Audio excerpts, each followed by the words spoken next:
When it comes to carbs, let's pause here and talk about why having too many of them impact the brain in a negative way. In our food culture and in our food supply, since the 1970s or so, there has been a consistent increase in the amount of carbohydrates that are added to our food supply. And our increase, there's sugar in just about everything. So basically, what happens, and a lot of people aren't aware of this, but I feel like it should just be on the news every night. But what ends up happening is because we have a very, very high carbohydrate diet since childhood on, what happens is we develop something called insulin resistance. So insulin is the hormone that is used to bring energy from carbohydrates into the cells. And our body really does not want a lot of sugar or glucose in our bloodstream at any one time. It wants 1 teaspoon. So imagine you drink a slushie, right? Like your body is desperately trying to get that glucose out of your bloodstream into the cells to be burned for energy because it's trying to protect you from it. We actually do not need to eat carbohydrates or glucose. We actually have a mechanism called gluconeogenesis that happily makes all the glucose substrate we need. It is not a burden to our body to provide that substrate. And so the body really does not benefit from huge amounts of carbohydrate. That is a substrate that it really wants to regulate on its own, and it does it beautifully and it does it dynamically. And so what ends up happening is we develop insulin resistance, and not just in our peripheral tissues, but also insulin is important in its ability to be used in the brain. So there are parts of the brain, or the blood-brain barrier, for example, that becomes insulin resistant. And what ends up in mental illness is glucose hypometabolism. So if you thumbed through the DSM-5 and you looked at all the different mental illnesses, and then you go on scholar.google.com and you look up the disorder name with the term glucose hypometabolism or hypometabolism, you will see that every single one of those has research to support that there are areas of hypometabolism that occur in mental illness.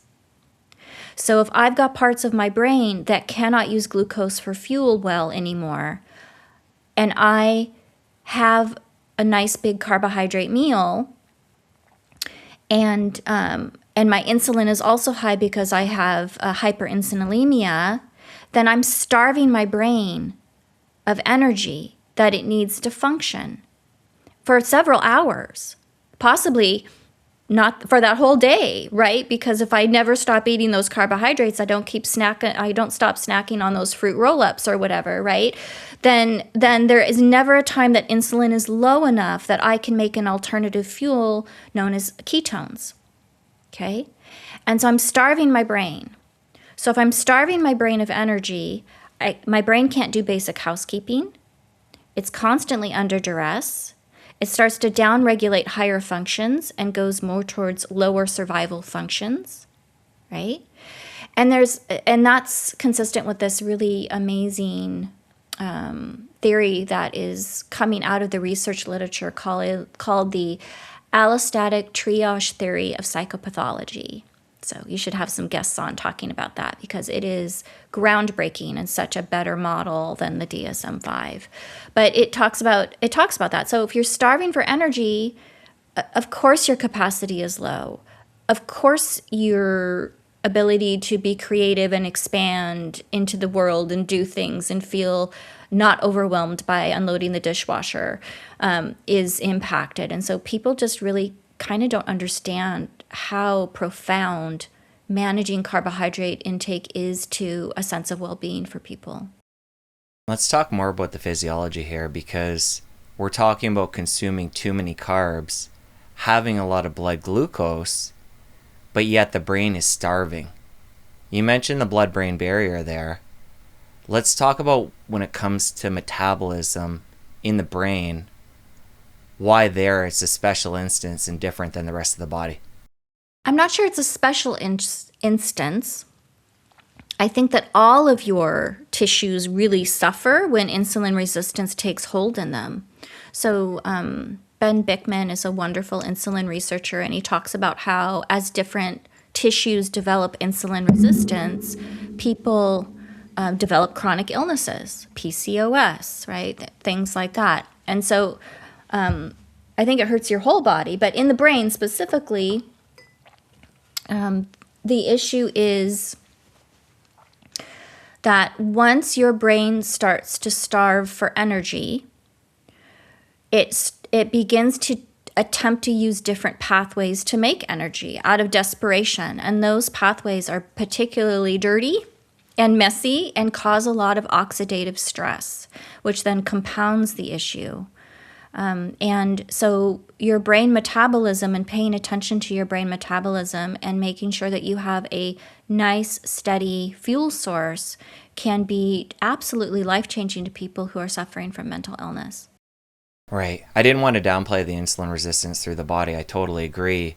But the blood-brain barrier aspect, when it comes to the brain, is an additional adjunct we need to consider. Oh, yeah. And to me, the other piece is the fact that fatty acids don't work well in the brain for energy like the rest of the body.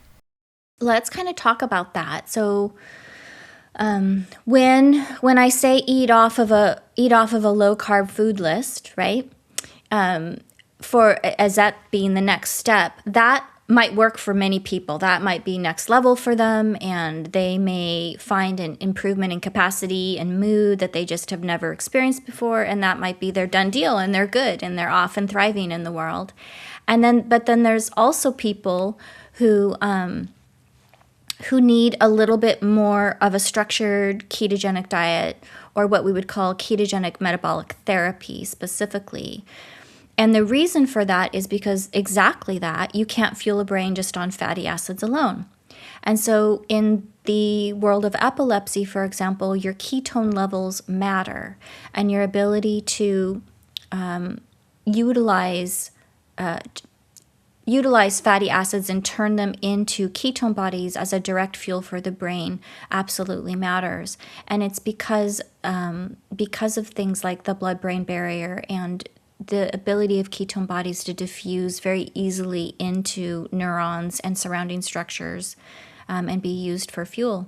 And so when we implement something like ketogenic metabolic therapy, which is, for some people, it is just eating. I mean, it can really be that simple, because I want to do a caveat, because we're talking about the different levels, right? And I don't want people to think that everybody needs a dietitian formulated ketogenic metabolic therapy, count your macros, count your per meal macros, all that kind of stuff.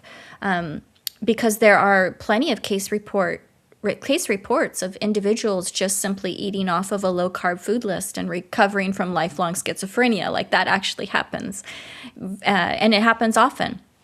But some people actually do need to regulate how many carbohydrates they eat per meal, how much protein they eat per meal, in order to get their ketone levels up and keep them up so that they can have a steady source of fuel for their brain. And that is a really big healing part of a lot of people's journeys on using KMT for mental illness. For people that do find success in being on keto for their mental health, you mentioned ketone levels. How high do you like to see those? That's a big discussion right now in the metabolic psychiatry world, both among patients and among practitioners. And the most recent Delphi consensus kind of said between 1 and 3, 1 and 4, something like that. But we do want people kind of consistently, hanging out, I would say about 1. 0.5 is great. 0.5 is nutritional ketosis. And like I said, there's people who get remission from serious mental illness just hanging out at those levels without any issues. But there's lots of people who seem to really do better at higher levels, and we don't know the mechanism by which some people need those higher levels and some don't. So we've talked a lot about ketones for the brain, being an additional energy source there. Let's expand out and talk about the other benefits of ketosis and ketones for the brain and body. I was really kind of surprised. So I work with a lot of really wonderful researchers in the space. And one of them said something that really surprised me, and that's when I kind of knew that the whole space was really going to blow up. And what they said is that we were probably always supposed to be in ketosis at least most of the time or a lot of the time in our evolutionary history. And it might be that the ketones were actually organ stabilizers. So being in ketosis might be one of the ways in which our body maintains homeostasis in our organs, including our brain. And so the high carbohydrate environment that we currently eat from might actually be suppressing the very thing that we need for vibrant health or for a healthy body, period. So ketones, my goodness, there's so many different ways that they affect things. So we talked about the blood-brain barrier and leaky gut and how butyrate might provide a fuel to fuel that. And we can also talk about, well, you want to talk about ketones. I will pop on in there. We talked about supplements, so there's one thing I want to just throw in, but you make sure I get back on track with your question after, which is your gut microbiome completely shifts over in about 2 weeks on a ketogenic diet. You get a completely different gut microbiome. And what's really fascinating to me, and I smile because I just see so many gut protocols in the functional medicine world, right? Constantly trying to throw probiotics at you to heal your leaky gut or to fix your gut. And that's a real problem with a lot of my patients or my clients, because the ketogenic diet is actually trying to down-regulate many of those microbiome strains that are in those very probiotics that were formulated with in mind people who eat carbohydrates, right? So the microbiome shift that occurs on a ketogenic diet is actually thought to be responsible for the improvements in neurotransmitter balance that occur between GABA and glutamate in that system. So you'll find some practitioners like me and a few others will talk about how they'll have a beautifully recovered person who used to be in psychosis and is no longer come in the office and talk about having symptoms. And you ask them what is different, and you keep digging in, and finally it's, oh yeah, I just added this probiotic, right? So I really want people to be careful about the supplements. Do not throw the kitchen sink at yourself, or let a functional practitioner throw the kitchen sink at you if you are on a ketogenic diet, because they really have not thought through the biochemistry of what's happening on these multiple pathways. And I don't think the clinical know-how is there yet to determine whether something they're throwing at you is helping or hurting or getting in the way of what your ketogenic diet is trying to do. But ketones, yes, so BHB is its own antioxidant that has antioxidant properties all by itself. And it also is a molecular signaling body. So as a molecular signaling body, it is turning all kinds of genes off and on. And one of the things that it turns off is chronic inflammation. It keeps that acute inflammation, right? So if you cut yourself, you're still going to get lots of inflammation to heal that, but it helps turn down and off some of those chronic inflammatory pathways that are just so out of control. There's immune system regulation that happens on a ketogenic diet. So ketogenic diets are being used, for example, for Hashimoto's, and they found that there's a decrease in inflammation in the thyroid in individuals with Hashimoto's that are on a ketogenic diet. And so there's so many different kind of effects that ketogenic diets have, and the ketone production. So again, I think of them as really powerful molecular signaling bodies that are neural network stabilizers and organ stabilizers that really kind of tell our genes how to function and provide a particular environment for our genes to express themselves in ways that they are meant to. Somebody coming to you, whether they be male or female, any difference in how you prescribe the ketogenic diet? Any difference in how I just, well, And then different phases of life.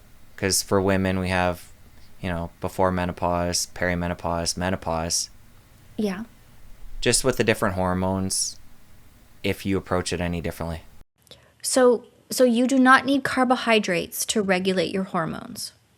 There is an increase in carbohydrate cravings that can occur during certain times of a woman's cycle. And that is easily managed with extra berries or some extra dark chocolate or something like that. That's a craving but there's lots of people, lots of women who have used ketogenic diets for epilepsy control their whole life, and their hormones have not gone awry in any way, shape, or form. Ketogenic diets are not a stressor. My goodness, there's so much information. If you're chronically under eating because you just reduced your carbohydrates but you didn't increase energy and fat, then yes, that's a stressor. If you are under eating protein, yes, that's a stressor. So it's really interesting. There's this psychological thing that happens where whenever anything starts to go off kilter, we immediately think it must be that ketogenic diet, which is really kind of ridiculous. But that's what our brains do, because our brains are trying to find reasons. And that's the most obvious, biggest change that's occurred in the last 6 months or a year for someone, right? Or 3 months. So, the other thing is, I can't tell you how many people are like, oh, my T3 is low and I don't feel very good on a ketogenic diet. And we just actually give them some iodine and suddenly their thyroid numbers improve. Again, I suspect it's that substrate. So if I've suddenly got a bunch of workers who can do work on what needs to happen, and I have a low level of materials, they're going to use up those materials, right? So is a low T3 due to improved hormone receptor functioning on a ketogenic diet? Yes, for sure. Is it also possibly because they have used up their iodine stores trying to heal tissues? I think it's possible. Yes. So there's all these different pieces, but it much more depends on, the person. Are they underweight? Are they overweight? Are they an athlete? Do they need more energy? Are they are they at a certain age where modulating their protein down to improve ketone production makes me want to add an amino acid supplement to help maintain their muscle mass and some creatine? Everybody listening, you deserve one or two, sometimes you can come to someone like me in the field and they can help you with this stuff in just 1 or 2 sessions, as opposed to just, closing your eyes and winging it.